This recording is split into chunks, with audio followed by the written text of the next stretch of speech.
From there, I jump ahead to 1974, year after I graduated from Wellesley, and I did have the good fortune, after being rejected once, of convincing Sports Illustrated that they ought to hire me. I'd never worked in a newspaper, I'd never worked at Wellesley News, I never worked at a yearbook, I had no experience, in other words.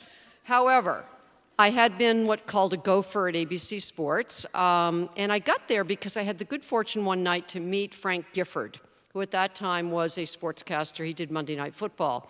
And after a dinner conversation that lasted probably about 2 hours, revolving around the 1972 Munich Olympics, he declared that I knew a lot about sports for a girl, which I took as an extremely high compliment. And not only did I take it as a compliment, but I took it as an invitation to come to New York and to apply, of course, for a position at ABC Sports.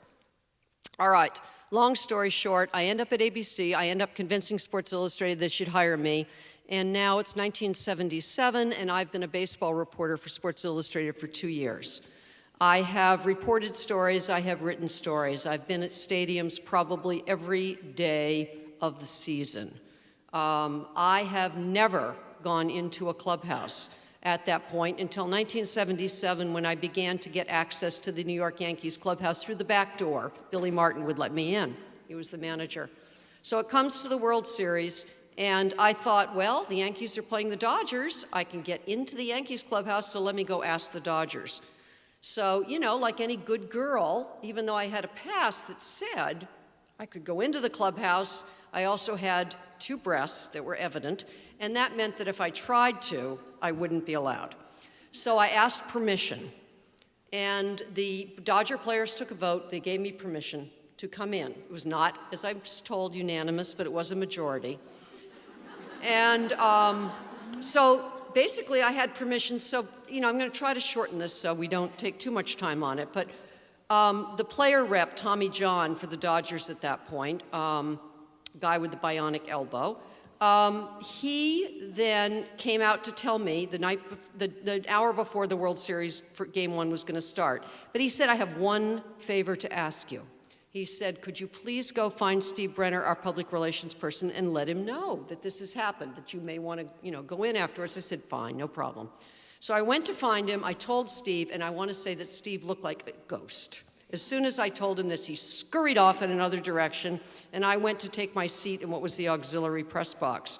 At the 5th inning, the loudspeaker comes on to the press box, where I'm sitting down below. The writers for Sports Illustrated are sitting in the main one. It says, Melissa Ludtke, please report to the main press box immediately. And so up I went, and I got to the back door, and I was met by the assistant to the baseball commissioner. And he announced to me that whatever permission I had gotten from the Dodgers was now being rescinded by order of the commissioner.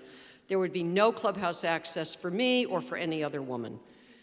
To which I asked Bob Weirs, who was that man, I said, and why is this decision being made? Can you give me some reason? And he said, well, he said, you know, if we allow you to go in, he said, the children of the players are going to be ridiculed in their classroom tomorrow. And then he said that we have to, you know, the wives have not been consulted, to which I said, on what decision has baseball ever consulted the wives? And he couldn't answer, but he declared that those were the 2 essential reasons, and he said there will be no discussion about it. The locker room is closed. So long and short of it is that we negotiated over time. I wrote a letter to Kuhn. My editor met with him. Our attorneys met, and there was no way to resolve this. Essentially, their view was separate was equal. Our view was separate was not equal. And so we ended up on December 29th of 1977 filing a court case in the federal courthouse in New York. By lottery, the only woman judge sitting on the federal bench at that time was given the case. Her name was, and this is a name you should all go and Google later and learn much more about her, because she is an incredibly amazing, remarkable woman who you all should know about in women's history. Her name was Constance Baker Motley, first African-American woman appointed to the federal judiciary by Lyndon Baines Johnson. She had been an assistant attorney to Thurgood Marshall in arguing the case Brown v. Board of Education. Essentially, the view at the time was that Constance Baker Motley would rule in our favor, and because she would rule in our favor, it would be an easy slam dunk for the appeals court to overturn. In fact, she did rule in our favor. It went to the Court of Appeals, and it was a slam dunk the other way. 3 white men, 3-0, let the women in.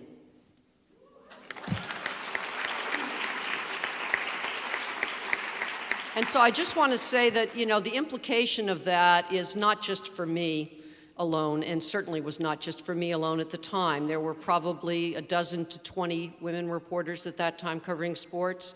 I would say conservatively there are now several thousand. Just like Title IX opened the playing field for women athletes, this case and the cultural changes, societal changes that were happening then opened the sports media profession to women. They are now sports agents, they are sports producers, they are talent, they are sports writers, they are covering beats.